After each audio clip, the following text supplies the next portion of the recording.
Good morning India में सबसे पहली खबर दिल्ली से। संयुक्त किसान मोर्चा ने किसान महापंचायत का ऐलान किया है। ये पंचायत आज सुबह 11 बजे से शाम 4 बजे तक आयोजित की जाएगी। महापंचायत में शामिल होने के लिए अलग अलग राज्यों से किसान दिल्ली की तरफ रवाना हो चुके हैं। किसान दिल्ली के जंतर मंतर पर इकट्ठा होंगे। आज किसानों की महापंचायत को लेकर बॉर्डर पर सुरक्षा बढ़ा दी गई है। टिकरी बॉर्डर पर पुलिस ने बैरिकेड्स लगा दिए हैं और बड़ी संख्या में पुलिस और अर्धसैनिक बल के जवान की तैनाती की गई है। इसके साथ ही सिंधु बॉर्डर, गाजीपुर, महाराजपुर समेत दूसरे बॉर्डर्स पर भी कड़ी निगरानी की जा रही है। दिल्ली ट्रैफिक डीसीपी ने रूट को लेकर एडवाइजरी जारी कर दी है और लोगों से नई दिल्ली इलाके के कुछ रास्तों से ना गुजरने की अपील की है। इन रास्तों में Tolstoy Marg, Sansad Marg, Janpath, Windsor Place, Outer Circle, Connaught Place, Ashoka Road, Baba Kharak Singh Marg और पंडित पंत मार्ग भी शामिल हैं।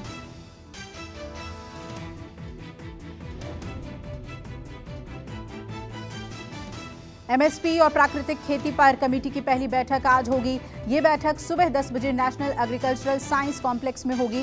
पहली बैठक के एजेंडा के मुताबिक कमेटी भावी रणनीति बनाने पर चर्चा करेगी। एसकेएम इस कमेटी का हिस्सा नहीं है। कमेटी में संयुक्त किसान मोर्चा के तीनों सदस्यों के पद अभी तक खाली हैं। आज महाराष्ट्र में शिवसेना में फूट, विधायकों की अयोग्यता और नई सरकार के गठन से जुड़ी याचिकाओं पर सुप्रीम कोर्ट में सुनवाई होगी और आज के सुनवाई के लिए कुल 6 याचिकाओं को सूचीबद्ध किया गया है। मुख्य न्यायाधीश की बेंच इस पर सुनवाई करेगी। मामले को संविधान पीठ को भेजने के संबंध में कोर्ट आज अपना निर्णय सुना सकता है। एक तरफ आम आदमी पार्टी के नेताओं पर केंद्रीय जांच एजेंसियां नजरें गड़ाए बैठी हैं, तो वहीं दूसरी तरफ पार्टी गुजरात चुनाव की तैयारियों में जोर शोर से जुटी हुई है। इसके तहत दिल्ली के सीएम अरविंद केजरीवाल और डिप्टी सीएम मनीष सिसोदिया आज से 2 दिनों के गुजरात दौरे पर रहेंगे। केजरीवाल ने ट्वीट कर इसकी जानकारी दी। दिल्ली में शराब नीति को लेकर बीजेपी आम आदमी पार्टी पर हमलावर है, जिसे लेकर बीजेपी आज अरविंद केजरीवाल के घर के बाहर प्रदर्शन करेगी। आपको बता दें कि दिल्ली की आबकारी नीति में अनियमितताओं को लेकर उपराज्यपाल विनय कुमार सक्सेना ने सीबीआई जांच के आदेश दिए थे, जिसके बाद मनीष सिसोदिया सीबीआई के निशाने पर आ गए। दिल्ली में कथित शराब घोटाला मामले में सीबीआई ने बड़ी कार्रवाई की है। सीबीआई सूत्रों के मुताबिक केवल 8 के खिलाफ लुकआउट सर्कुलर जारी कर दिया गया है, जबकि दिल्ली के उप मुख्यमंत्री मनीष सिसोदिया के खिलाफ एलओसी नहीं जारी किया गया। संजय राय नाम के आरोपी के खिलाफ भी लुकआउट नोटिस जारी नहीं किया गया है। भोपाल में आज मध्य क्षेत्रीय परिषद की बैठक होगी। इस बैठक में केंद्रीय गृह मंत्री अमित शाह की अध्यक्षता में नक्सलवादी और आतंकी गतिविधियों और आंतरिक सुरक्षा से जुड़े मुद्दों पर चर्चा होगी। इस बैठक में उत्तर प्रदेश के मुख्यमंत्री योगी आदित्यनाथ, उत्तराखंड के मुख्यमंत्री पुष्कर सिंह धामी, छत्तीसगढ़ के मुख्यमंत्री भूपेश बघेल और मध्य प्रदेश के मुख्यमंत्री शिवराज सिंह चौहान शामिल होंगे।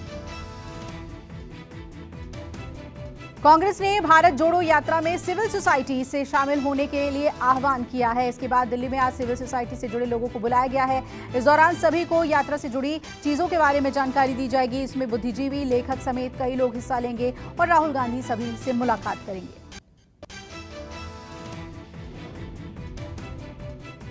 विदेश मंत्री एस जयशंकर ने ब्राजील में चीन को लेकर बड़ा बयान दिया है। एस जयशंकर ने कहा कि चीन ने भारत के साथ सीमा समझौतों की अवहेलना की है, जिससे द्विपक्षीय संबंधों पर असर पड़ा है। साथ ही उन्होंने कहा कि 1990 के दशक में चीन के साथ हमारे समझौते थे।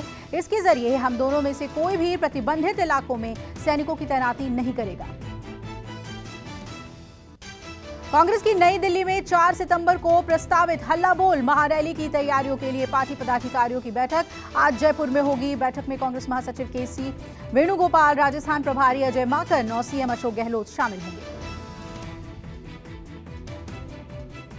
नेशनल कॉन्फ्रेंस प्रमुख फारूक अब्दुल्ला ने जम्मू कश्मीर में मतदाता सूची में क्षेत्र से बाहर के लोगों के नाम शामिल करने के मुद्दे पर आज एक सर्वदलीय बैठक बुलाई है। आपको बता दें कि जम्मू कश्मीर में अब काम के उद्देश्य से रहने वाले लोग भी अगले विधानसभा चुनाव में वोट डाल सकते हैं। केंद्र के इस फैसले पर पीडीपी के अध्यक्ष महबूबा मुफ्ती और नेशनल कॉन्फ्रेंस के नेता फारूक अब्दुल्ला ने सर्वदलीय बैठक बुलाई है।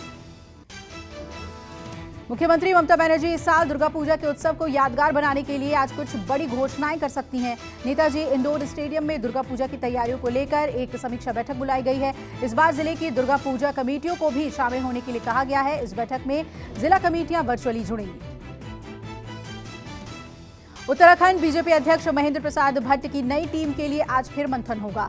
पार्टी के राष्ट्रीय अध्यक्ष जेपी नड्डा बैठक के बाद नई कार्यकारिणी पर मुहर लगाएंगे।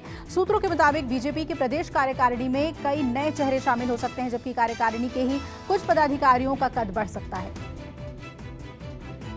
राष्ट्रीय विज्ञान फिल्म फेस्टिवल के 12वें संस्करण का आयोजन इस बार मध्य प्रदेश की राजधानी भोपाल में होगी और आज से फिल्म फेस्टिवल शुरू होकर 26 अगस्त तक चलेगा। इसमें देश भर से फिल्म मेकर, लेखक, वैज्ञानिक शामिल होंगे। मुख्य अतिथि के रूप में फिल्म मेकर निर्माता सिद्धार्थ काक और विशेष अतिथि के रूप में सीनियर एक्टर राजीव वर्मा भी मौजूद रहेंगे। पूर्व मुख्यमंत्री और आईएनएलडी के प्रमुख ओम प्रकाश चौटाला आज हरियाणा के गांवों में कार्यकर्ता जनसंपर्क की शुरुआत करेंगे। इस दौरान इनेलो सुप्रीमो प्रत्येक हलके में कम से कम 10 गांवों का दौरा भी करेंगे और गांव की चौपाल में जाकर लोगों से रूबरू होंगे। उनसे सीधा संवाद का भी कार्यक्रम है। पार्टी कार्यकर्ताओं की लंबे समय से ये मांग रही कि इनेलो सुप्रीमो गांव-गांव जाकर लोगों से मुलाकात करें। जेडीयू की राष्ट्रीय कार्यकारिणी की बैठक 3 और 4 सितंबर को पटना में होगी। बैठक में पूरे देश से जुड़े जेडीयू के पदाधिकारी भाग लेंगे। बैठक में केंद्र सरकार की नीतियों के खिलाफ प्रस्ताव पारित किया जाएगा। साथ ही बैठक में विपक्ष की तरफ से प्रधानमंत्री पद के उम्मीदवार के तौर पर नीतीश कुमार के नाम सहित अन्य मुद्दों पर भी चर्चा हो सकती है। मथुरा के श्री बांके बिहारी मंदिर में हुई घटना की जांच के लिए समिति गठित कर दी गई है और ये समिति घटना किन परिस्थितियों में हुई और भविष्य में ऐसी घटनाएं दोहराई न जाएं, साथ ही मंदिर परिसर में व्यवस्था सुधार को लेकर जांच करेगी। पूर्व डीजीपी सुलखान सिंह की अध्यक्षता में जांच समिति जांच करेगी। मंडलायुक्त अलीगढ़ गौरव दयाल समिति के सदस्य होंगे। आज से केरल विधानसभा का 10 दिवसीय सत्र शुरू होगा। सत्र का पहला दिन देश की आजादी की 75वीं वर्षगांठ के उपलक्ष्य में एक विशेष बैठक के लिए आरक्षित है, लिहाजा आज कोई दूसरा कार्य नहीं होगा। वहीं विधानसभा का ये सत्र उन 11 अध्यादेशों को नए विधान में बदलने के लिए किया गया है जिनका समय समाप्त हो गया है। पटना में सीएम नीतीश कुमार के काफिले पर कुछ लोगों ने पथराव किया, जिससे कई गाड़ियों के शीशे टूट गए। हालांकि इस काफिले में नीतीश कुमार खुद मौजूद नहीं थे। मुख्यमंत्री के कारकेड पर हमले को लेकर बीजेपी प्रवक्ता निखिल आनंद ने इसे एक गंभीर मामला बताया है।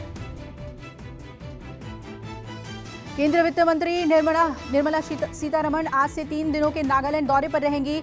आज वो पहली बार आयोजित होने जा रहे सीएसआर निवेश और बैंकिंग सम्मेलन 2022 का उद्घाटन करेंगी। Nagaland CSR investment and banking conclave 2022 22 से 24 अगस्त तक आयोजित होने वाला है। जन अधिकारी पार्टी के राष्ट्रीय अध्यक्ष और मधेपुरा के पूर्व सांसद राजेश रंजन उर्फ पप्पू यादव ने देश और प्रदेश के हालात पर बढ़ रही महंगाई समेत दही, अनाज जैसी चीजों पर जीएसटी की बढ़ोतरी के खिलाफ आज राजभवन मार्च करने का ऐलान किया है। सरकार पर निशाना साधते हुए पप्पू यादव ने कहा कि बिहार में तेजी से बढ़ रही अपराध के लिए सरकार और विपक्ष दोनों ही जिम्मेदार हैं।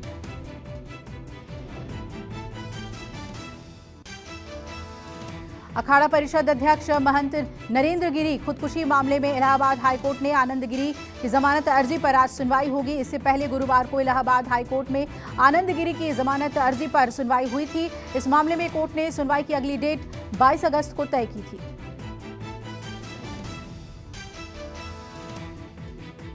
सामाजिक कार्यकर्ता तीस्ता सीतलवाड़ की जमानत याचिका को आज सुप्रीम कोर्ट में इस पर सुनवाई होगी। तीस्ता सीतलवाड़ को 2002 के दंगा मामलों में निर्दोष लोगों को फंसाने के सबूत गढ़ने के आरोप में गिरफ्तार किया गया था। कोर्ट ने तीस्ता की ओर से पेश अधिवक्ता अपर्णा भट्ट की इस दलील पर गौर किया कि उनकी याचिका को सुनवाई के लिए सूचीबद्ध किया जाए।